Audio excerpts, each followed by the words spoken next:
Chromatic Orb got a significant change with the 2024 version. Today, in this video, we are going to talk about the change, and we're going to give this new version of Chromatic Orb a new grade. Greetings, YouTube. The Doctor is in. Dr. Urias Papers here, coming at you with another commentary on Dungeons and Dragons. And like I said, in this video, we are going to look at the old version, we're going to look at the new version of Chromatic Orb, and we're going to look at some very significant changes that happened to this spell and how you can take advantage of those with the new 2024 version of Dungeons and Dragons. But first, don't forget to hit that subscribe button if you like this video. Hit the like button if you have any questions or comments. Leave a question or comment, and don't forget to hit that notification bell. All right. Here we go. This is the legacy version of Chromatic Orb right here. So this is from the 2014 Player's Handbook. At the time, it was a sorcerer and wizard spell.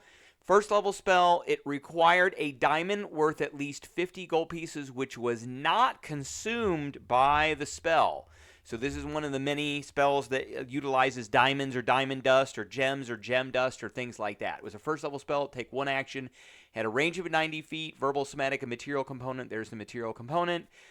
And it was your first, really okay spell that you could use offensively. So you hurl a 4-inch diameter sphere of energy at a creature that you can see within range.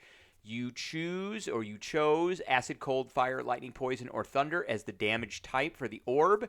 And then you made a ranged spell attack against the target. If you hit, you did damage. 3d8 damage, not too bad for a first level spell. And then, of course, you could upcast this spell and do a d8 damage for each slot above first level. So, did more damage. I have seen players use this pretty effectively when they're fighting like a boss creature and they didn't want to hit their colleagues and their adventuring party members with like a fireball. So, and this one is, and it's a roll to hit.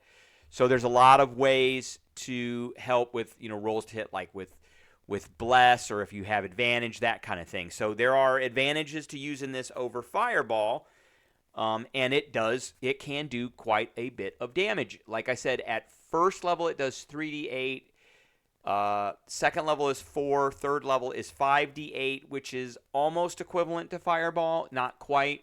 But again, you get to choose the elemental type just in case the creature is resistant to it. So I believe at the time we gave this a B. It's not the best spell. It's not the worst spell. And again, the sorcerer had some things that was pretty good with it. Here is the new version. And the new version, we're going to be giving a grade of A- because there is a substantial and significant upgrade to this spell. So it's still a first level spell, still takes one action, still has a range of 90 feet, it still has verbal, somatic, and material components, and the material component now is any diamond worth at least 50 gold pieces or better, because they added the plus symbol there. So you'll notice with the previous one, it was a diamond worth at least 50. So it's any diamond worth at least 50 or higher. This one is any diamond 50 plus or higher. And all the other stuff is still the same. You hurl an orb of energy at a target within range, 90 feet. That didn't change. You choose acid, cold, fire, lightning, poison, or thunder. That didn't change. For the type of orb you create, and then you make a ranged spell attack. That didn't change against a target. On a hit, you did 3d8 of the chosen type. That didn't change. Here's where it changed. If you roll the same number on 2 or more of the d8s, the orb leaps to a different target of your choice within 30 feet of the target. Make an attack roll against the new target and make a new damage roll. The orb cannot leap again unless you cast the spell with a second level or higher spell. And, of course, it's upgraded if you cast it higher, doing an additional 1d8 damage for each spell slot above 1, and the orb can leap a maximum number of times equal to the level of the spell slot expended, and a creature can be targeted only once by each casting of this spell. So if you're going up against a single target, again, it's the same as the old Chromatic Orb. That is, you can upcast it. It's going to do an extra d8 for each spell level that you upcast it, and then you're basically done. However, now it has a crowd control angle dynamic to it, and here we see it. So if you cast this spell at first level, it can bounce once. So if I roll 3d8 and I get 2 2s out of the 3 dice, or 2 3s or 2, just the same of any number, twice, then it bounces. And then I do 3d8 to that next target. If I upcast this, then the number of dice goes up, which means that the chances that you're going to roll at least 2 or more, the same number on 2 or more dice goes up. So remember, if you roll the same number on 2 or more of the d8s, it leaps. So if I cast this at second level, I am rolling 4d8, and that number is greater than the 3d8, the chance that it's going to jump. So this could technically, this spell is really good if you're fighting many different targets, and each target's going to take the same number of damage. So I called up ChatGPT, because ChatGPT can do this very fast, and I asked it to calculate the probability of rolling the same number twice on 4 8-sided dice. And it says, what are the number of outcomes? There's 4,096 outcomes with 4 8-sided dice. And we want to exclude those dice. So the first die can be any number, so that's an 8. The second one it has 7 possibilities of not hitting the same number, then 6, and then 5, and so on.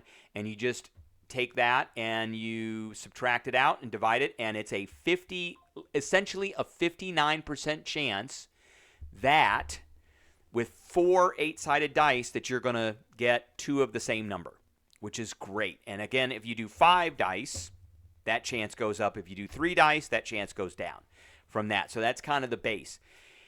So every single time I roll damage, it's a 59% chance with 4 dice that orb is going to bounce to another target. And with 4 dice, it can bounce twice. So I still have to roll the hit. So you do have to understand that. You still have to roll the hit with this particular spell. But those kinds of things with Bless and all of that can really kind of influence your chances to hit. Once you hit, you roll those you roll those d8s. If you get 2 numbers that are the same, 2 3s, 2 2s, whatever, it doesn't matter. It's going to bounce, and then you roll another to hit damage or another to hit roll, and you keep going.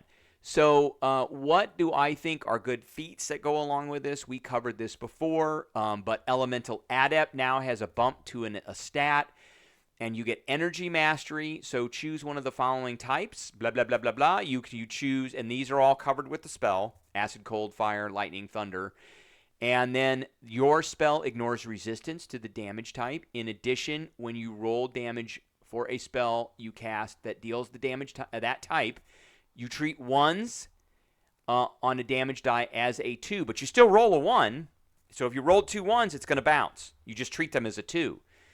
And you can get this spell multiple times. And for sorcerers, again, for the new sorcerer, you've got this innate sorcery where you have it. This is the old Tides of Chaos, where you have advantage on attack rolls for sorcerer spells for 1 minute. That is fantastic. So now you cast the spell. You can cast the spell at a pretty high level. Let's say you cast it at 5th level, which means it can bounce 5 times. And that gives you, 4, 5, 6, 7 dice. 7, which is going to, you're almost guaranteed to get 2 of the same number. And that's just going to bounce every time, and you have advantage. So I think that's great. You can sorcery point this and get some meta magic out of it. If you are 7th level, you can use 2 meta magic options on the same spell. Now, Empowered Spell could be used with this, but when you roll damage for a spell, you can spend 1 point and re-roll any number of dice up to your Charisma modifier, and you must use the new rolls. Guess what? So, for the first one, if you don't happen to roll double numbers, you could pick up a bunch of low rolling dice and roll them all again, and I bet you're going to get double numbers. So that would be one of those things you could do. You could empower it and quicken it at the same time, so it's a bonus action. Seeking allows you to, if you roll an attack roll, which is what this is, it allows you to re-roll a d20. So you could seek and empower. So you guarantee your chance to hit. Transmutation allows you to change the damage type, but you get to choose it to begin with, so I don't think that really matters. Twinning spell, this doesn't target additional targets. It targets a target, which then has a chance to bounce. So when you cast a spell such as Charm Person, which can use a higher slot to target additional creatures, that can use higher spell slots to target additional creatures. So that is not the case. So Twin Spell would not work. Now, I like Wild Magic Sorcerer, primarily because of Tides of Chaos, which again is another one of these where you can get advantage for something, and Bend Luck, which is another D4 as a bonus. So I like those as well. And then with the sorcerer ability of innate sorcery, it makes it even better. And if there's a bless in the party, that's even better. Or somebody's got a bane on that subtracts off of the armor class of the thing. You know, all kinds of good stuff. All kinds of good stuff there with bless and innate sorcery and everything else. All right. So all in all, I think this spell is now an A- because it can just do a lot of crowd control damage. Very targeted, so you're not going to be putting any of your party members in danger. All right, that is what I have for everybody today. I appreciate everybody tuning in, and I will catch everybody later.